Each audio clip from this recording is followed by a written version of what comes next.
Después de promediar semanas de 90 horas durante nuestro trimestre récord, con $285 millones en ingresos, el más alto en los 12 años de historia de la empresa, mi director deslizó una pequeña tarjeta brillante sobre mi escritorio como si me estuviera entregando las llaves de un coche nuevo. Era un vale de restaurante de $7, ni siquiera para un sitio decente, uno de esos cupones genéricos de cafeterías asociadas que suelen venir metidos en los paquetes de bienvenida de las conferencias corporativas. En el frente, con rotulador azul grueso, había escrito: "Las grandes cosas llegan a quienes se esfuerzan", con signo de exclamación incluido.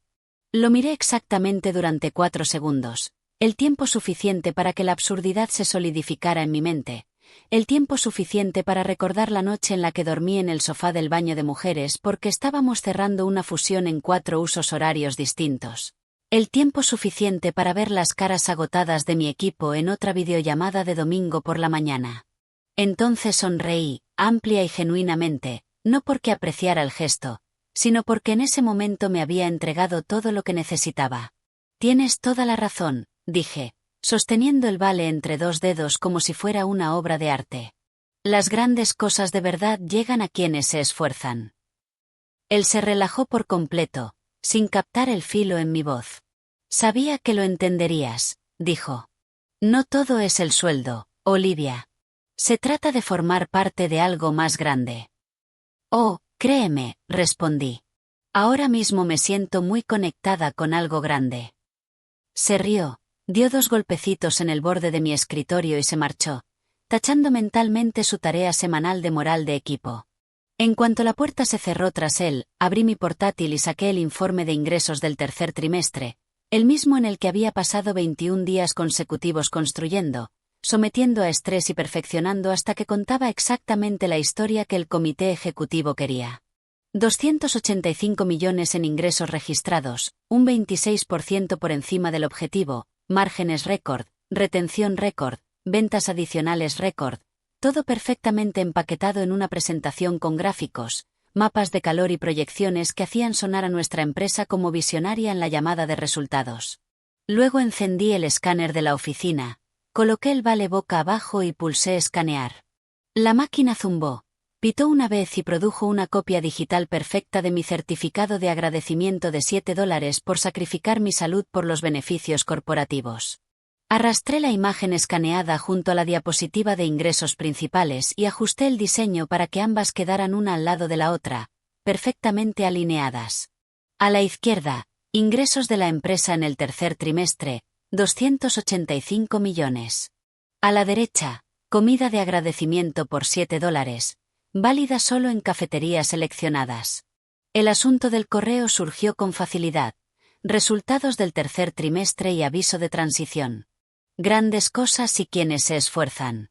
Redacté mi carta de dimisión en 6 párrafos limpios y sin emoción, sin drama, sin acusaciones ni reproches amargos, solo una cronología clara de mis responsabilidades y una fecha formal de salida. Luego, en el cuerpo del correo, justo encima de la carta adjunta y de la diapositiva comparativa entre ingresos y vale, añadí una sola línea: gracias por la oportunidad de contribuir a un trimestre histórico. El material adjunto captura mejor cómo esta experiencia ha moldeado mi comprensión de los valores organizativos. Destinatarios: director ejecutivo, director financiero, director de operaciones, vicepresidente de operaciones, vicepresidente de recursos humanos y, por supuesto, con Nora Yes, mi director, en copia para total visibilidad. Dudé sobre el botón de enviar quizá durante 2 segundos, no porque tuviera dudas, sino porque quería recordar exactamente cómo se sentía ese momento, la claridad, el control, la certeza absoluta de que había terminado de valer $7 después de generar 285 millones. Luego hice clic. El correo salió de mi bandeja de salida a las 4:17 de la tarde. A las 4:19, mi teléfono empezó a vibrar sobre el escritorio, una extensión desconocida, luego otra, luego el número de Connor. Dejé que todas fueran al buzón de voz.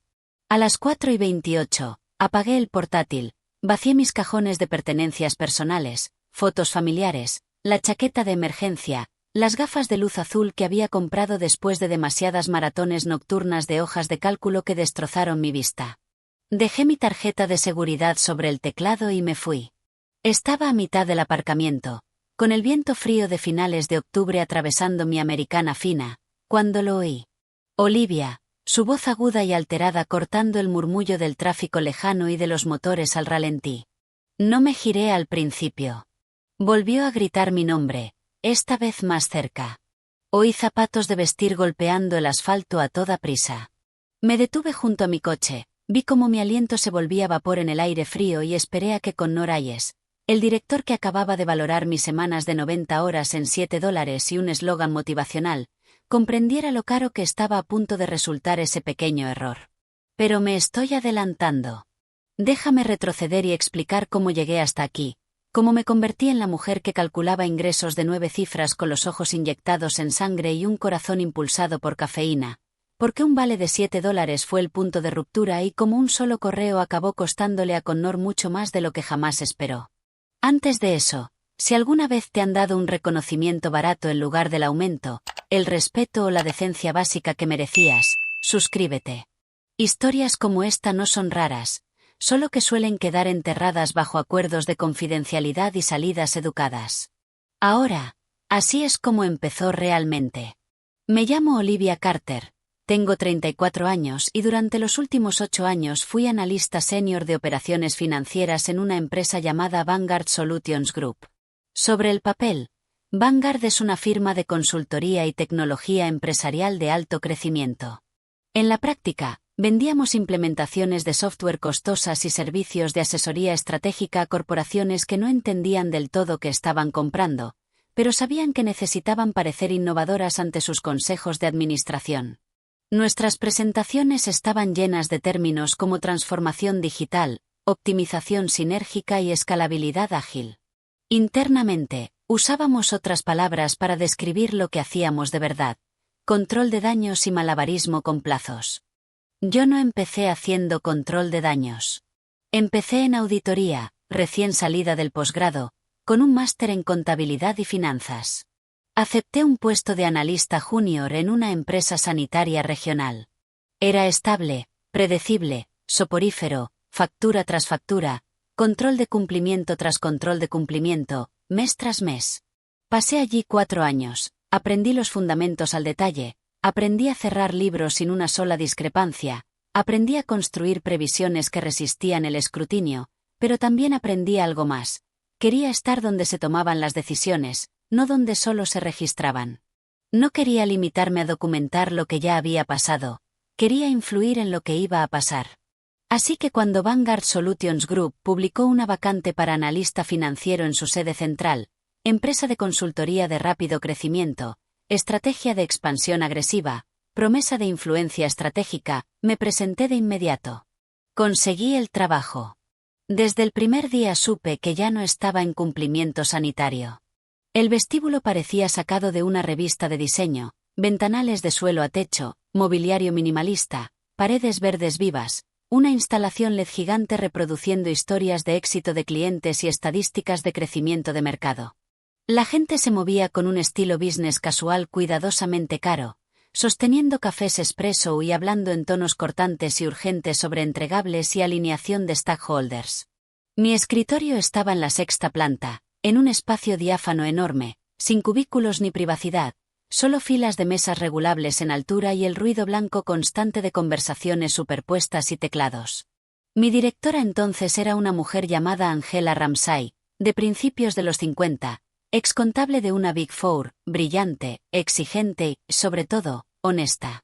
Esta es la realidad, me dijo en nuestra primera reunión individual. No tenemos suficiente personal. No tenemos suficientes horas al día y tenemos ejecutivos que creen que mover números en una diapositiva es lo mismo que cambiar las condiciones del mercado. Nuestro trabajo es mantenerlos anclados a algo parecido a la realidad sin que nos despidan en el proceso. La respeté de inmediato. Durante los primeros 5 años, el trabajo fue intenso pero justo.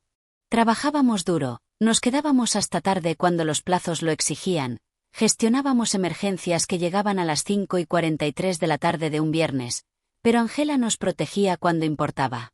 Frenaba plazos imposibles, decía el director financiero cuando las proyecciones eran fantasías irreales y se aseguraba de que los bonus reflejaran contribuciones reales y no solo antigüedad o política. Luego, hace 2 años y medio, Angela se fue. La fichó un competidor con un cargo mayor, mejor salario y su propio equipo. No la culpo. Hubo tarta en la sala de reuniones, discursos, apretones de manos, cadenas de correos llenas de "te echaremos de menos y no podríamos haberlo hecho sin ti". Una semana después, la empresa anunció a su sustituto. Director de operaciones financieras, Connor Hayes, 31 años, MBA de un programa bueno pero no excepcional, 3 años en una consultora de nivel medio, 18 meses como responsable de estrategia en una startup que se disolvió discretamente tras quemar su ronda de financiación. En su primer día, Connor convocó una reunión general del equipo de operaciones financieras. Se colocó al frente de la sala de conferencias acristalada con un traje azul marino que parecía salido del armario de un influencer, perfectamente entallado, perfectamente planchado. Su presentación estaba llena de expresiones como excelencia operativa, eficiencia proactiva, ciclos de reporting optimizados y responsabilidad basada en datos. Habló de traer una mentalidad de rendimiento a las finanzas, de empoderar al liderazgo con información estratégica en tiempo real. No habló de sostenibilidad de la carga de trabajo, no habló de capacidad del equipo, no hizo ni una sola pregunta sobre cuánto tardábamos realmente en producir los informes y previsiones que el comité ejecutivo exigía cada semana. Después de la reunión, me apartó en el pasillo. «He oído cosas muy buenas sobre ti, Olivia», dijo, mostrando una sonrisa que probablemente funcionaba de maravilla en eventos de networking de escuela de negocios. «Angela dijo que eres la columna vertebral de esta operación. Cuento contigo para impulsar esta transformación». Traducción. Voy a cargarte con más trabajo del que es físicamente sostenible y lo llamaré desarrollo profesional. Sonreí y asentí porque eso es lo que haces cuando llega un nuevo director y tu alquiler depende de seguir empleada. Al principio le di el beneficio de la duda. Todo el mundo merece una curva de aprendizaje. Le expliqué nuestros modelos financieros, las diferencias entre el reconocimiento de ingresos en contratos de consultoría y licencias de software.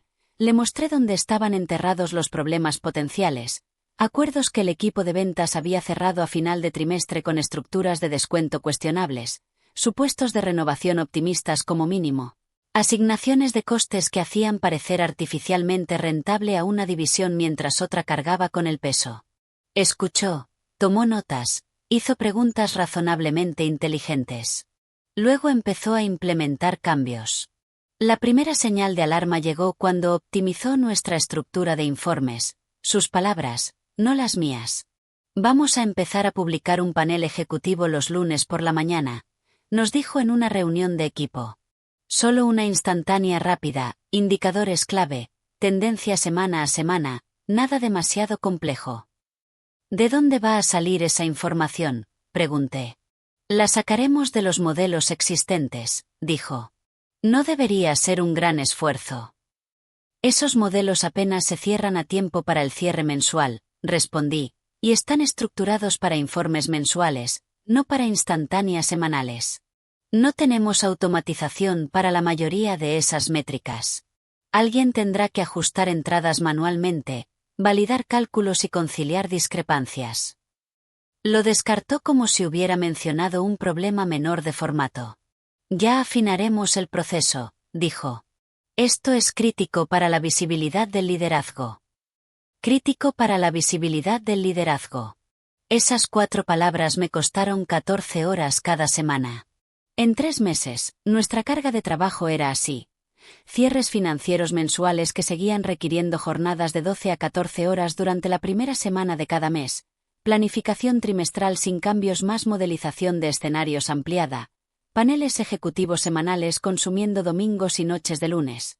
Solicitudes de análisis ad hoc constantes porque los ejecutivos ahora sabían que podíamos generar visualizaciones pulidas con rapidez. Nuestro equipo de 7 se redujo a 6 cuando un analista senior se fue a un puesto de finanzas corporativas en una farmacéutica. No se cubrió la vacante. «Tenemos que mantenernos ligeros», nos dijo Connor. «Será excelente para vuestro crecimiento asumir responsabilidades ampliadas». Traducción. No podemos justificar otra cabeza ante la dirección, así que todos aquí tenéis que hacer 1,3 trabajos de forma indefinida. El primer trimestre bajo el liderazgo de Connor promedié unas 62 horas semanales, difícil pero manejable. Para el tercer trimestre había subido a 73. Para el quinto trimestre, el tercer trimestre de este año, entramos en un territorio genuinamente insostenible, semanas de 90 horas mantenidas durante 3 meses consecutivos. Al principio no notas el cambio, solo te quedas un poco más tarde una noche, llegas un poco antes a la mañana siguiente, trabajas durante el almuerzo solo hoy, atiendes llamadas desde casa solo esta vez, y de repente te das cuenta de que 3 cosas son ciertas a la vez. No recuerdas la última vez que cocinaste una comida de verdad en casa. Tus amigos han dejado de invitarte a cosas porque siempre dices que no y tu cuerpo se siente como si estuviera recuperándose constantemente de una enfermedad que nunca termina de llegar.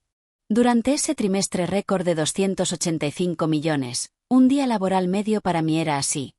Despertarme a las 5:45 de la mañana, revisar correos de operaciones internacionales nocturnas, entrar en los sistemas a las 6:30, trabajar hasta las 8:45 de la noche la mayoría de los días, más tarde en fechas críticas. Comer lo más rápido posible. Normalmente algo recalentado en el microondas en el escritorio o comida para llevar con una mano. Mientras revisaba proyecciones financieras, llegar a casa sobre las 9:30 o las 10:15, responder algunos correos más y caer rendida en la cama. Los fines de semana no eran fines de semana. Teníamos una broma negra en el equipo. El sábado es para ponerse al día, el domingo es para entrar en pánico por el lunes.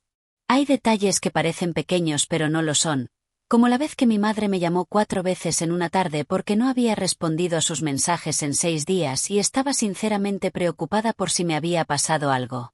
Vi las llamadas, incluso cogí el teléfono para devolverle la llamada, pero entonces llegó algo marcado como urgente del equipo de operaciones de ventas pidiendo un análisis de precios de última hora antes de su presentación del martes con un cliente. Pensé que la llamaría justo después. No lo hice, no durante 3 días más. Multiplica eso por semanas, meses, por todo un trimestre récord. 285 millones de ingresos que no aparecieron por arte de magia. Salieron de noches tardías, comidas saltadas, vidas personales abandonadas y un equipo financiero que sacrificó silenciosamente todo lo demás para que los ejecutivos se sentaran en llamadas de resultados trimestrales hablando de excelencia operativa y posicionamiento estratégico. Lo extraño es que el trabajo en sí todavía me importaba. Me gustaba de verdad el reto intelectual, sentía orgullo real al construir modelos financieros que reflejaban con precisión realidades empresariales complejas. Obtenía una satisfacción peculiar al detectar errores antes de que nos hicieran quedar como incompetentes ante el consejo. Me importaba profundamente la calidad de lo que producía, y eso era lo peligroso. Solo puedes explotar a personas que se preocupan durante cierto tiempo antes de que algo fundamental se rompa. En mi caso, la primera grieta no fue financiera ni profesional, fue física. Una noche, exactamente a las 2:18 de la madrugada de un jueves, me desperté con el corazón acelerado, no metafóricamente, literalmente latiendo como si acabara de subir 6 pisos corriendo. Me incorporé demasiado rápido y la habitación se inclinó. Sudor frío, manos temblando. Durante unos 45 segundos pensé de verdad que podía estar sufriendo un episodio cardíaco. Tengo 34 años, pensé, esto es absurdo. Me senté en la oscuridad de mi dormitorio contando latidos e intentando ralentizar la respiración. Al final se calmó. Me dije que solo era estrés, demasiada cafeína, demasiadas horas mirando pantallas iluminadas de azul. Luego hice algo profundamente estúpido. Me levanté de la cama, abrí el portátil y volví a trabajar porque la presentación de previsión del tercer trimestre aún no estaba terminada y el director financiero quería un escenario adicional asumiendo una rotación de clientes del 15% en lugar del 11% porque el entorno macroeconómico es incierto y necesitábamos modelar el riesgo a la baja. Aquella noche debería haber sido mi llamada de atención. No lo fue. La verdadera llamada llegó unas semanas después y tenía la forma de un cupón de $7 con un eslogan motivacional escrito con rotulador azul. Alcanzamos el trimestre de 285 millones mediante una combinación de ejecución comercial excepcional y pura fuerza bruta. Me encantaría fingir que todo fue estrategia brillante y planificación impecable. No lo fue. Fue el equipo de ventas adelantando contratos con descuentos agresivos que discutiríamos en revisiones posteriores al trimestre. Fueron los equipos de éxito del cliente presionando renovaciones y tirando de favores. Fue operaciones aceptando plazos de implementación que aplastarían a su personal, y fue finanzas, es decir, yo y mi equipo crónicamente sobrecargado, construyendo, refinando, validando y defendiendo la narrativa que hacía que todo pareciera fluido e intencional. En la última semana del trimestre dormí un total de 16 horas en 7 días, no por noche, en total. Recuerdo estar sentada en la oficina a la 1:12 de la madrugada mirando un número en una celda de Excel que no cuadraba con otros 4 informes vinculados por más veces que rastreara las fórmulas hacia atrás, y pensar que si desaparecía en ese momento, ¿alguien lo notaría antes del lunes por la mañana? Cerramos el trimestre con éxito, los números eran espectaculares, la empresa estaba eufórica.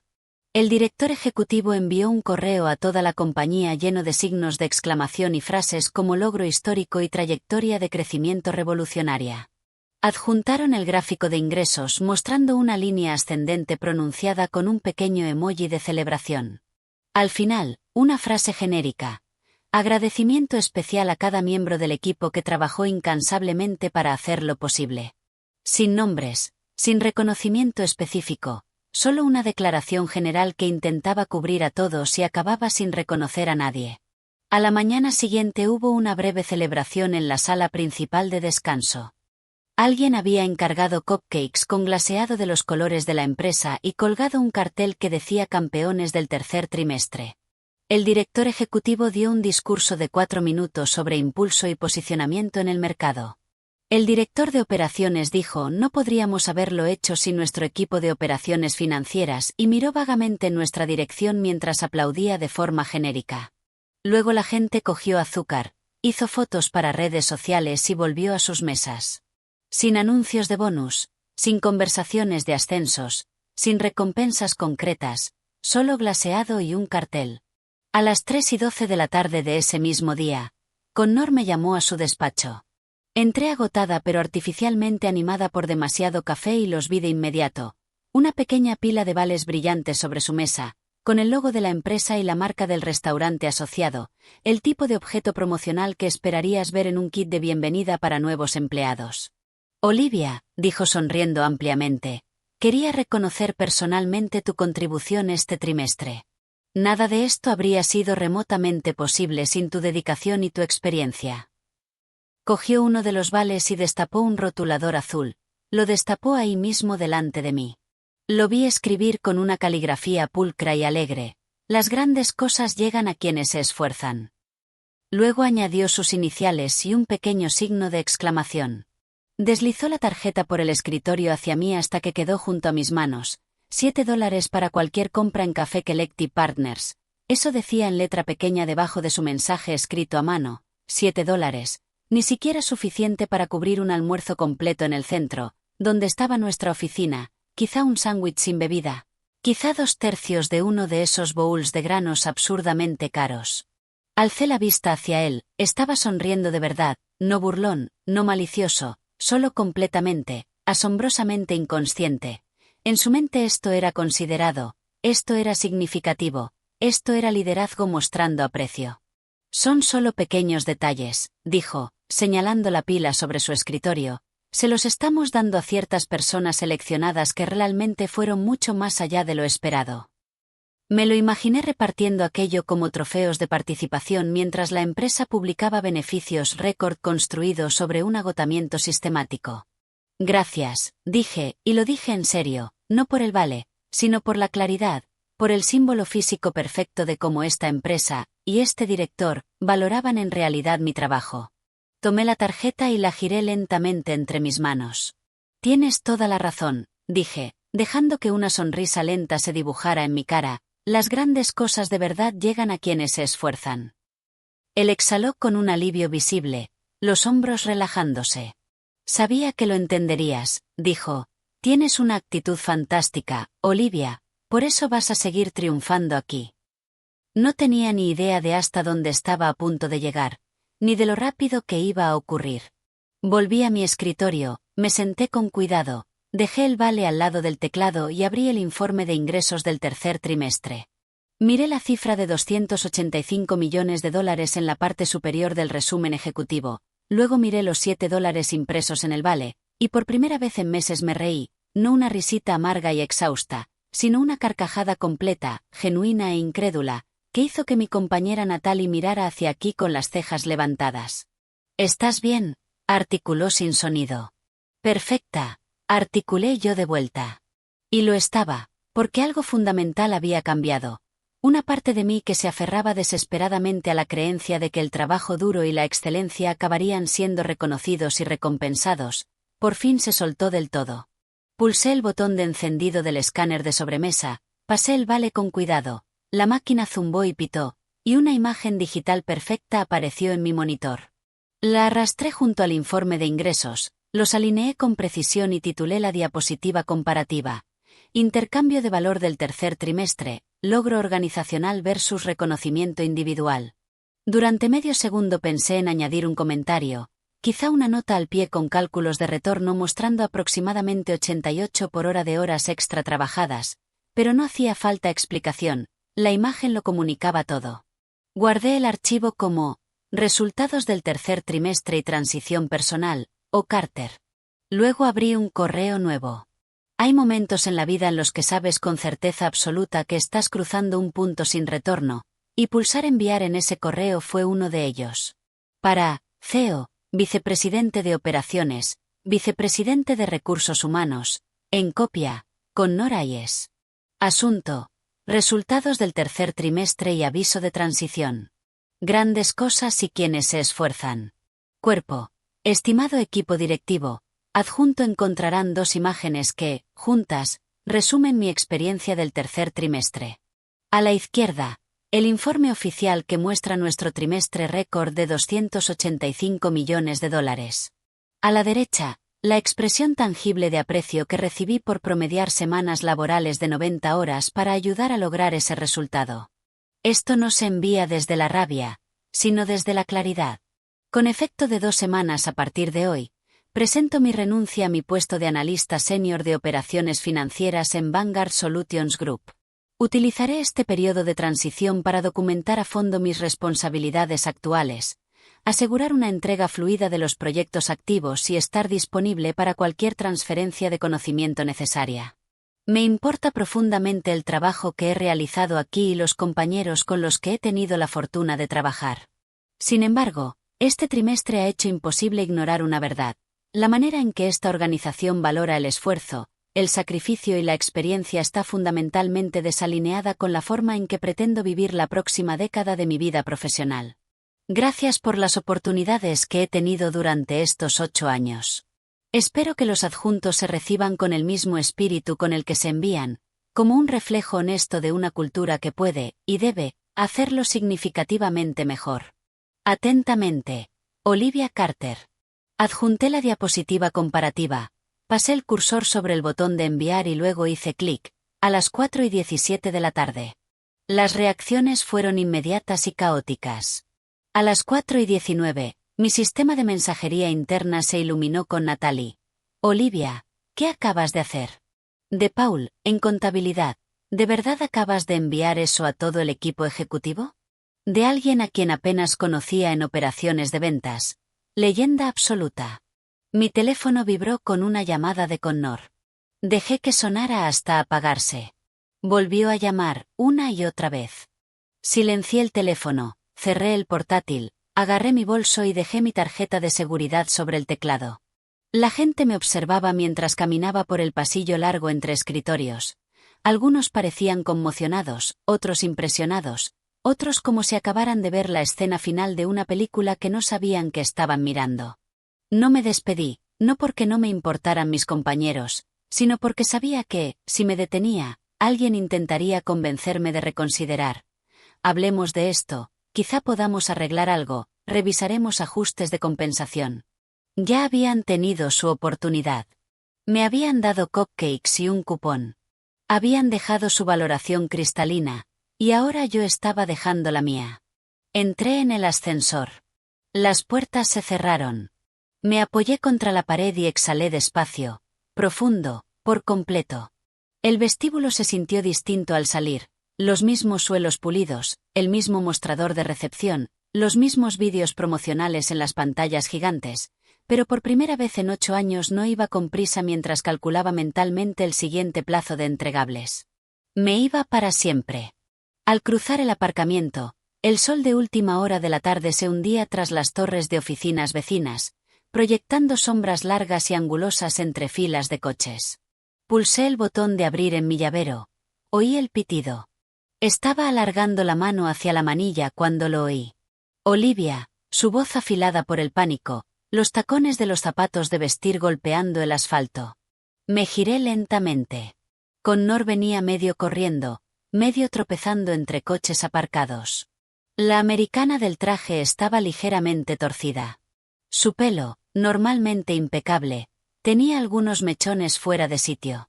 Parecía menos el director pulido de su presentación inicial y más alguien cuya realidad cuidadosamente construida acababa de chocar con las consecuencias. «Espera», llamó, con una mano alzada como si pudiera impedir físicamente que me fuera. «Tenemos que hablar». Me apoyé en la puerta de mi coche, crucé los brazos y esperé. Llegó jadeando. «¿Por qué enviarías eso?», exigió, saltándose cualquier saludo. ¿Tienes idea de lo que acabas de hacer? Envié un resumen exacto de mi experiencia, dije con calma. Sus ojos destellaron con algo entre la rabia y la desesperación. Me humillaste delante de todo el equipo directivo ejecutivo, dijo. ¿Entiendes cómo nos hace quedar ese correo? Incliné ligeramente la cabeza. Depende de quién lo lea, dije. Para mí, se ve exacto. Eso no es justo, espetó. El vale era solo un gesto simbólico. ¿Sabes cómo funcionan las restricciones presupuestarias? No podemos repartir bonus cada trimestre. Connor, dije, serena, yo no pedí un bonus. Entonces, ¿qué quieres?, preguntó, con la frustración rozando algo que sonaba casi a confusión genuina. Lo que quiero, repetí despacio. Pensé en las noches encorvadas sobre modelos financieros hasta que la vista se me nublaba, en el despertar con el corazón desbocado a las 2:18 de la madrugada, en las llamadas perdidas de mi familia, en los elogios huecos de los correos para toda la empresa, en los cupcakes, en el cupón de $7. Quería un liderazgo que notara las semanas de 90 horas antes de que un trimestre récord los obligara a fingir que les importaba. Dije, quería un director que reconociera que ir más allá significaba, en realidad, agotamiento sistemático. Quería que alguien en tu puesto plantara cara cuando los ejecutivos trataban a los seres humanos como líneas de gasto ajustables en un modelo presupuestario. Él cruzó los brazos a la defensiva. «¿Te crees que no planto cara?», dijo. «No tienes idea de la presión que nos cae desde el nivel ejecutivo. Los objetivos vienen de arriba. No los pongo yo. Tengo que entregar resultados con la plantilla que me dan». «¿Y tu solución?», dije, «fue darme un vale de $7 y escribir una frase inspiracional encima». «Fue un gesto», repitió, como si repetirlo fuera a cambiar la realidad. «Fue un mensaje», respondí. «Alto y claro. El problema no es la cantidad, Connor. El problema es que la empresa cree que la gente debería estar agradecida por migajas mientras los ejecutivos celebran beneficios récord y posicionamiento de mercado». Él se estremeció un poco. «Hablé con recursos humanos», dijo de golpe, cambiando de táctica. «Podemos mirar un cambio de título, quizás senior manager, y un ajuste de compensación, algo en el rango del 12%. No está finalizado aún, pero no estoy negociando», dije. Parpadeó. «¿Qué?» «No estoy negociando», repetí con claridad. «Me voy». «No puedes marcharte así después de 8 años», dijo, elevando un poco la voz, incrédulo. «Piensa en tu trayectoria. Piensa en tus referencias profesionales». «Tengo 8 años de referencias», dije, y una cadena de correos donde el director financiero me felicitó personalmente por los modelos que hicieron posible uno de los trimestres más fuertes de la historia de la empresa. Creo que mis referencias estarán bien. No vas a encontrar otra empresa como Vanguard, dijo, como si fuera un argumento convincente. Ese es exactamente el punto, respondí. Me miró, buscando un ángulo, una palanca. Estás cometiendo un error grave, dijo por fin. Puede, dije, pero es mi error para cometer. Y después del último año, prefiero arriesgarme a estar subempleada que seguir sistemáticamente infravalorada. ¿Crees que esto va de valor?, dijo. Esto es negocio. Son números, márgenes y posicionamiento competitivo. Ese es exactamente el problema, dije. Tú crees que estos son solo números. Olvidas que están pegados a seres humanos reales, con energía finita y vidas fuera de los objetivos trimestrales. Su teléfono vibró en el bolsillo. Miró hacia abajo por reflejo. Por una fracción de segundo, su máscara profesional cayó por completo. Lo vi claro, una vista previa de notificación del director financiero. Asunto visible. Necesitamos hablar del correo de Olivia inmediatamente. Volvió a mirarme. Al menos vuelve a entrar y habla con ellos, dijo, su tono acercándose más a una súplica. Están pidiendo una reunión. Hay margen para mejorar las cosas y tú solo. No, dije. Olivia, sé razonable, insistió. Connor, dije en voz baja, esto soy yo siendo razonable por primera vez en mucho tiempo. Nos quedamos allí, en el aparcamiento, con el viento frío de octubre cortando entre los coches. Él seguía en modo director, negociando, reencuadrando, buscando un ángulo. Yo había terminado. Te vas a arrepentir, dijo por fin, aferrándose a una última amenaza de control. Quizá, dije, pero te prometo algo. Tú te arrepentirás de ese vale mucho antes de que yo me arrepienta de esta decisión. Se le subió el color a la cara. ¿De verdad crees que un correo y un cupón escaneado van a cambiar algo?, dijo. No, respondí. Creo que revelaron todo lo que hacía falta revelar. No tuvo respuesta. Abrí el coche, entré y cerré la puerta. Al salir del aparcamiento, lo vi por el retrovisor, de pie y solo entre filas de vehículos, el teléfono vibrándole en la mano, mirando a alguien que ya no era un problema suyo que gestionar. Dejar un trabajo después de 8 años no se siente real al principio. Esperas que tu cuerpo siga en piloto automático. Esperas despertarte a las 5:45 y estirar la mano hacia el portátil del trabajo. Esperas esa ansiedad constante de bajo nivel zumbando bajo la piel. Aquella primera noche dormí 9 horas seguidas, sin corazón latiendo a las 2 de la madrugada, sin sueños de fórmulas rotas o plazos incumplidos. A la mañana siguiente me desperté a las 8:37, con la luz del sol filtrándose por las cortinas del dormitorio, silencio real, silencio completo. Mi primer impulso fue entrar en pánico. Debería estar trabajando, debería estar revisando correos, debería. Me detuve. No debería. Ya no. Me hice café, café de verdad, no cogido al vuelo camino del coche. Desayuné en la mesa de mi cocina en vez de encorvada sobre un teclado. Llamé a mi madre. Contestó al primer tono. ¿Estás viva?, preguntó, medio en broma, pero con preocupación real debajo. Muy viva, dije. Se quedó callada un momento. ¿Qué pasó? Hablamos durante 53 minutos sobre el trabajo, sobre el correo, sobre el vale, sobre todo. Cuando terminé de explicarlo, guardó silencio varios segundos. Estoy orgullosa de ti, dijo al fin. Llevo 2 años viéndote desaparecer dentro de ese trabajo. Empezaba a pensar que habías olvidado que tienes derecho a tener una vida. Esa llamada hizo algo que ninguna cantidad de sueño podía lograr. Me recordó que mi identidad era más grande que los objetivos trimestrales de ingresos y las previsiones financieras. Cuando colgamos, abrí mi correo, no el del trabajo, mi cuenta personal. Ya había mensajes esperándome, de excompañeros, de proveedores con los que había trabajado a lo largo de los años y, sorprendentemente, de 2 personas del equipo directivo ejecutivo. El mensaje del director financiero fue breve. Olivia, tu correo de ayer fue iluminador de las maneras en que estoy seguro de que pretendías. Por lo que vale, yo no vi ese vale antes de que se distribuyera. No puedo cambiar tu decisión, pero quiero que sepas que tus contribuciones aquí fueron notadas y genuinamente valoradas en niveles más altos que tu gestión directa. Si alguna vez necesitas una referencia o quieres hablar de oportunidades en otro lugar, escríbeme. El mensaje del vicepresidente de Recursos Humanos fue más largo, más corporativo, lleno de palabras como retroalimentación, cultura y oportunidades de mejora continua. Lo leí por encima. Terminaba con: realizaremos una revisión integral de nuestras prácticas de reconocimiento y gestión de carga de trabajo como resultado directo de la perspectiva que compartiste. ¿Iban a cumplirlo? Quizá no. En cualquier caso, ya no era mi responsabilidad. Durante la primera semana de mi preaviso volví a la oficina todos los días. Yo no soy del tipo de quemarlo todo.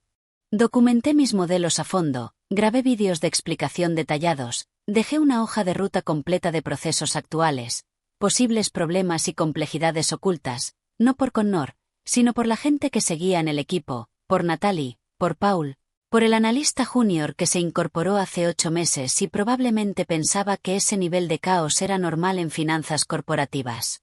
Connor me evitó los primeros 3 días. Nuestras únicas interacciones fueron transaccionales y breves. ¿Puedes enviarme la última versión del forecast? Está en la unidad compartida, en el mismo sitio de siempre. El jueves de esa semana se acercó a mi mesa. ¿Podemos hablar en mi despacho?, preguntó en voz baja. Lo seguí. Cerró la puerta. He hablado otra vez con Recursos Humanos, dijo. Están dispuestos a ajustar tu paquete de salida. 3 semanas adicionales. Podemos etiquetarlo como asistencia de transición. Connor, dije, no me voy a quedar. No se trata de quedarte, dijo rápido. Se trata de cierre, de imagen. El correo que enviaste ha generado preguntas. En toda la empresa se está hablando. Bien, dije. Deberían estar hablando. Se encogió. Me has puesto en una posición extremadamente difícil, dijo. La alta dirección está preguntando por qué mi equipo se siente infravalorado y sobrecargado. Quizá deberían preguntarse por qué tu equipo promedia semanas de 75 horas, respondí, y por qué te pareció apropiado reconocer resultados récord con un vale de $7. Apretó la mandíbula. Sigues volviendo a lo mismo, dijo. Era solo un símbolo, un pequeño gesto de aprecio. Exacto, dije. Un símbolo, y los símbolos importan, Connor. Comunican lo que de verdad valoras. Se quedó en silencio un momento. Recursos Humanos preguntó si estarías dispuesta a retractarte o modificar tu correo. Dijo con cuidado. No la renuncia, solo la imagen comparativa. Creen que lo visual es incendiario. Déjame asegurarme de que lo entiendo, dije despacio. El problema no es que lo que les mostré sea cierto. El problema es que ahora todos pueden verlo. No respondió. Connor, dije, no voy a retractarme de nada. No mentí. No exageré. No manipulé datos. Puse 2 piezas de información factual una al lado de la otra y dejé que la gente sacara sus conclusiones. Eres consciente de que esto podría cerrarte puertas profesionalmente, dijo en voz baja. La gente habla entre empresas. La reputación importa en este sector. Bien, dije. Si esto cierra puertas en empresas que funcionan como esta, entonces me ahorra tiempo y energía que habría desperdiciado postulándome. Me miró un buen rato.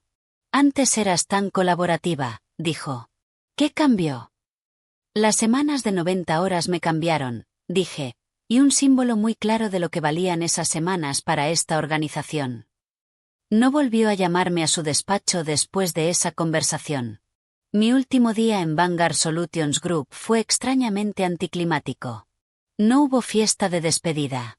No hubo tarjeta circulando para firmas. Algunos compañeros se acercaron a mi mesa a lo largo del día. Algunos me abrazaron, otros me estrecharon la mano, y más de uno susurró, «Gracias por enviar ese correo». Alguien tenía que decirlo en voz alta. Connor envió un mensaje breve a todo el equipo a las 2:45 de la tarde. Hoy es el último día de Olivia en Vanguard Solutions Group.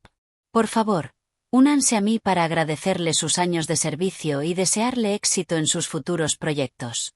Ni una mención del trimestre récord, ni una mención de los sistemas y procesos que yo había construido, ni una mención de que estaban perdiendo a la persona que podía responder a los sí nocturnos del director financiero sin despeinarse.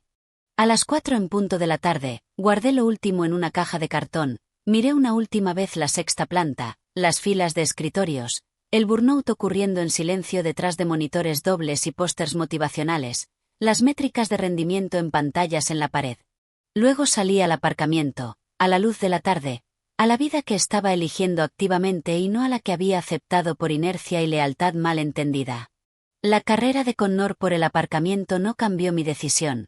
Si acaso, confirmó todo. La búsqueda de trabajo no fue simple ni rápida. 8 años en una empresa suena a lealtad admirable para algunos responsables de contratación.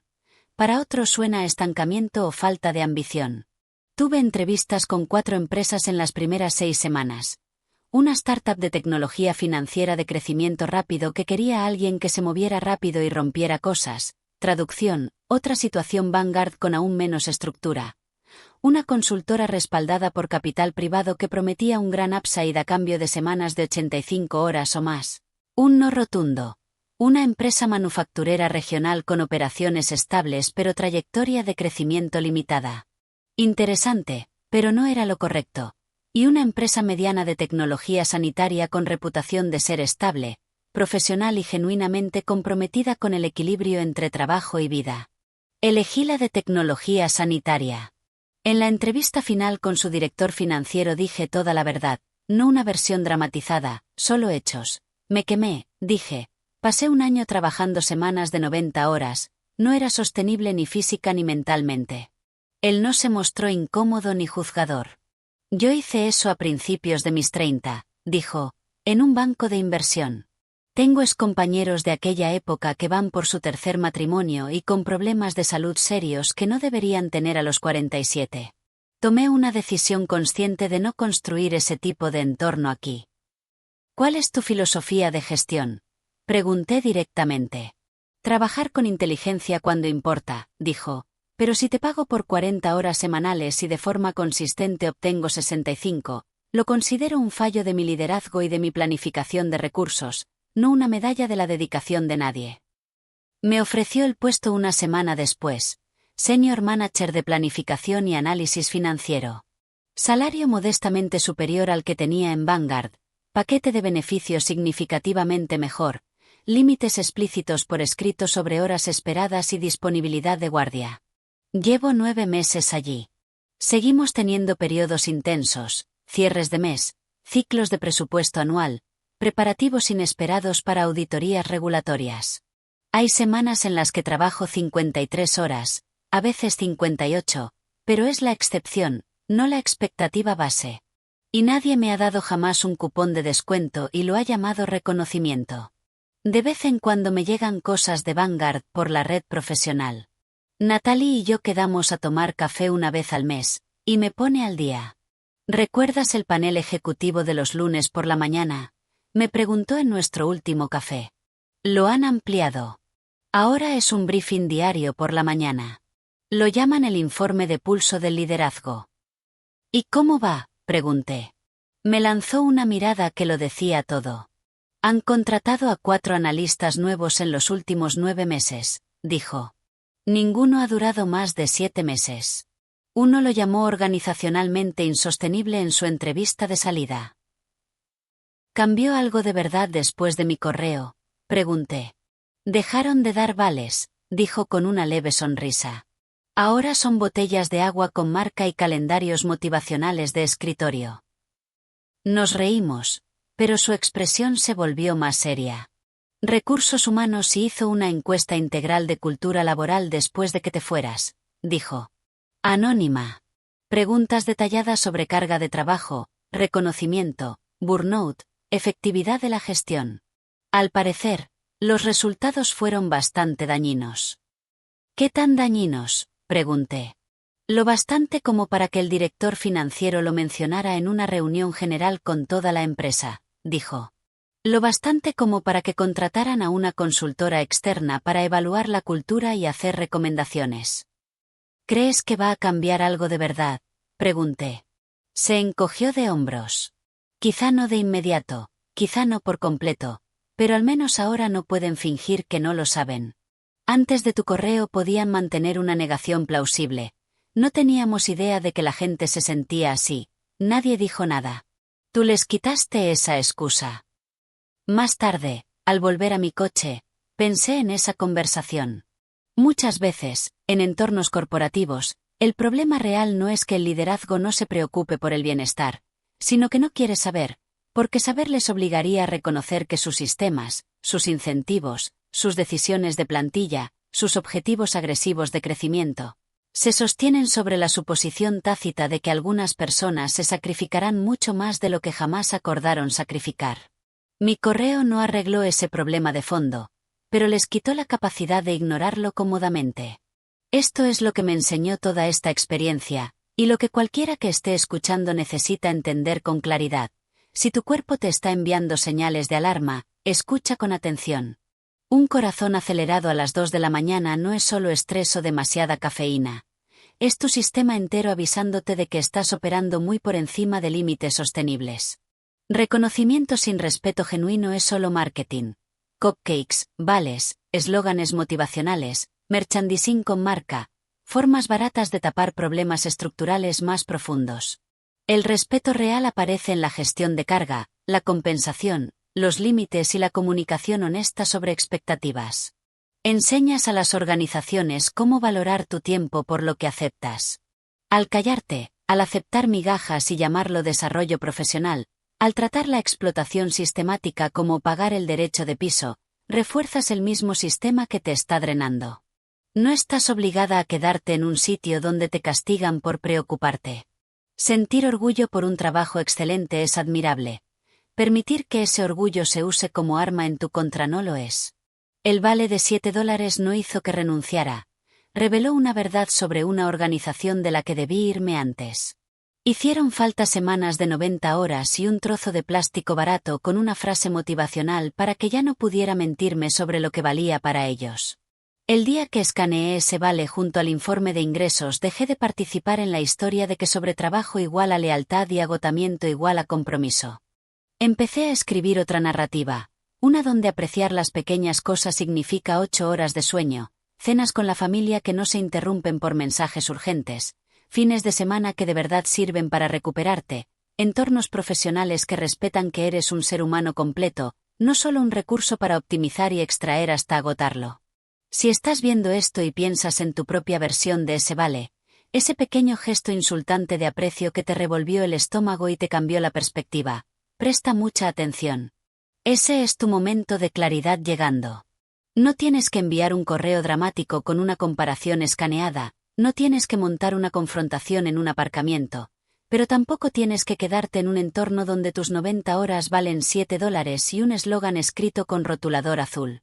Solo tienes una vida, una cantidad finita de energía, tiempo y salud. Inviértela en un lugar que entienda esa verdad básica. Varios meses después de irme de Vanguard, recibí un mensaje inesperado por una red profesional.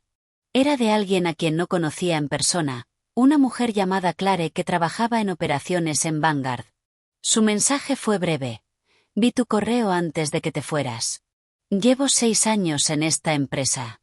El trimestre pasado promedié semanas de 72 horas. Hoy presenté mi renuncia. Gracias por mostrarme que era posible irse. Gracias por dejar claro que tenemos derecho a exigir algo mejor. Leí ese mensaje 3 veces, luego lo guardé, porque eso es lo que pasa cuando dices la verdad con claridad, incluso cuando incomoda, incluso cuando puede dañar tu reputación, incluso cuando te dicen que eres irracional o dramática o cortoplacista, le das permiso a otros para ver su situación con más nitidez. Les das lenguaje para cosas que sentían pero no lograban articular. Les muestras que la puerta de salida existe y que cruzarla es una elección válida. No sé qué fue de Connor Hayes después de que me fui. Y no me importa especialmente. Espero que aprendiera algo. Espero que entendiera que repartir vales de $7 mientras extrae semanas de 90 horas no es liderazgo. es explotación con una frase motivacional pegada. Pero que él aprenda o no, no es mi responsabilidad. Lo que sí sé es esto. Aprendí algo crucial. Aprendí que valgo más que 285 millones divididos por semanas de 90 horas divididos por un vale de $7. Aprendí que el trabajo excelente y la dedicación profesional no requieren martirio. Aprendí que elegirte a ti no es egoísmo, es supervivencia. Y aprendí que, a veces, lo más poderoso que puedes hacer es mostrar exactamente lo que está pasando, sin editorializar, sin acusaciones dramáticas, solo los hechos uno al lado del otro y el espacio para que la gente saque sus conclusiones. Eso hice yo. Puse 285 millones al lado de $7. Puse semanas de 90 horas al lado de un eslogan motivacional. Puse el logro organizacional al lado del reconocimiento individual y dejé que la imagen hablara sola. Los ejecutivos lo vieron. Connor lo vio. Ella lo vio. Y, lo más importante, las otras personas que se estaban quemando en silencio dentro de esa organización también lo vieron. Algunas siguen allí haciendo sus propios cálculos sobre lo que están dispuestas a aceptar. Otras se han ido, eligiendo caminos distintos, y otras seguramente siguen decidiendo, sopesando opciones, construyendo sus estrategias de salida. Estén donde estén en ese proceso, ahora saben una cosa que antes no sabían, no están solas viendo la desconexión, no están locas por pensar que las cuentas no cuadran y no están obligadas a aceptar que un vale de $7 sea un agradecimiento adecuado por sacrificar salud, relaciones y vida fuera de objetivos trimestrales. Ese correo no iba de venganza. No iba de quemar puentes ni destruir reputaciones ni crear drama. Iba de claridad. Iba de hacer visible lo que se había aceptado en silencio como normal. Iba de negarme a fingir que todo estaba bien cuando absolutamente no lo estaba. Y si eso me hace difícil o poco cooperativa o no jugadora de equipo a ojos de algunos, estoy completamente en paz con esa etiqueta, porque prefiero que me vean como difícil mientras vivo una vida sostenible, a que me vean como dedicada mientras me destruyo lentamente por una organización que valoró mi año de semanas de 90 horas en $7. Si ahora mismo estás en una situación donde trabajas horas insostenibles, donde sacrificas salud y relaciones, donde te dicen que cupcakes y merchandising son reconocimiento suficiente para un esfuerzo extraordinario, quiero que escuches esto con claridad, mereces algo mejor. Vales más, y tienes derecho a irte. No necesitas permiso de tu director. No necesitas aprobación de recursos humanos. No necesitas esperar a estar completamente quemada o a tener ataques de pánico a las 2 de la mañana. Tienes derecho a reconocer que el intercambio es injusto y elegir otra cosa. ¿Dará miedo? Probablemente. ¿Habrá incertidumbre? Sin duda. ¿Algunos te dirán que te equivocas? Casi seguro. Pero te prometo esto. Dentro de 5 años no te arrepentirás de haberte elegido. Solo te arrepentirás del tiempo que pasaste aceptando menos de lo que merecías. Ese vale de $7 fue el mejor regalo que Connor Hayes me dio, no porque fuera valioso o significativo o apreciable, sino porque fue perfectamente claro en lo que representaba. Eliminó toda ambigüedad. Hizo imposible ignorar la verdad. 285 millones en ingresos, semanas de 90 horas durante 3 meses consecutivos, $7 y un eslogan motivacional. Esa es la ecuación. Ese es el tipo de cambio. Eso valían mi salud, mi tiempo y mi experiencia para esa organización. Y en el momento en que lo vi con claridad, la decisión se volvió simple. Escaneé el vale. Lo adjunté junto al informe de ingresos. Escribí 6 párrafos. Pulsé enviar. Me fui. La mejor decisión que he tomado. Si te has quedado con esta historia hasta el final, gracias. Si resonó contigo, si te recordó a tu propia situación, si te dio claridad o coraje o simplemente la certeza de que no estás sola sintiéndote infravalorada y sobrecargada, suscríbete. Compártelo con alguien que necesite oírlo. Historias así no son raras. Están ocurriendo en oficinas y organizaciones en todas partes, todos los días. Solo que suelen quedar ocultas tras el silencio profesional, los acuerdos de confidencialidad y el miedo a dañar tu reputación. Yo elegí hablar con claridad. Elegí mostrar la verdad en lugar de esconderla. Y me elegí a mí, en lugar de seguir sacrificándome por una organización que ya me había mostrado exactamente lo que valía para ellos. Tú también puedes tomar esa decisión cuando estés lista. Gracias por escuchar.